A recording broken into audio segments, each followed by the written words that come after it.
ചില പ്രശ്നം എന്ന് പറഞ്ഞവരെ ഇന്നത്തെ സുവിശേഷത്തില് ഈശോ യഹൂദരോട് പറയുകയാണ്, പിശാചാണ് നിങ്ങളുടെ പിതാവ് എന്ന് പറയുകയാണ്. യഹൂദര് പറയുകയാണ് അബ്രഹാമാണ് ഞങ്ങളുടെ പിതാവ് എന്ന് പറയുമ്പോൾ ഈശോ പറയുകയാണ്, നിങ്ങൾ അബ്രഹാത്തിന്റെ മക്കളായിരുന്നു എന്നുണ്ടെങ്കിൽ അബ്രഹാത്തിന്റെ പ്രവൃത്തികൾ ചെയ്യുമായിരുന്നു. പക്ഷെ നിങ്ങളുടെ പ്രവൃത്തികൾ അബ്രഹാത്തിന്റെ പോലെ ഒന്നുമല്ല, മറിച്ച് പിശാചിന്റെ പ്രവൃത്തികളാണ് നിങ്ങൾ ചെയ്തുകൊണ്ടിരിക്കുന്നത്. അതുകൊണ്ട് തന്നെ നിങ്ങൾ പിശാചിന്റെ മക്കളാണ് എന്നുള്ള രീതിയിൽ ഈശോ അവരോട് സംസാരിക്കുകയാണ്. ഈശോയുടെ ലോജിക്ക് വളരെ സിമ്പിളാണ്. നിന്റെ പിതാവ് ആരാണോ അദ്ദേഹത്തിന്റെ പ്രവൃത്തിയാണ് നീ ചെയ്തുകൊണ്ടിരിക്കുന്നത്.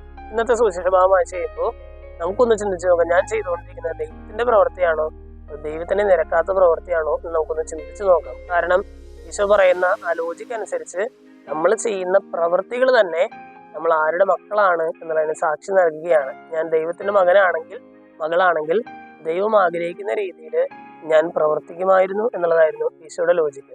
ഇന്നത്തെ വചനഭാഗം കേട്ട് കഴിഞ്ഞാൽ നമുക്കൊന്ന് ചിന്തിച്ച് നോക്കാം, എൻ്റെ പ്രവർത്തികൾ കണ്ടിട്ട് ദൈവമായാലും മനുഷ്യരായാലും ഞാൻ ആരിൽ നിന്ന് വന്നു എന്നുള്ളതിന് സാക്ഷി നൽകുന്ന ഉറപ്പാണ്.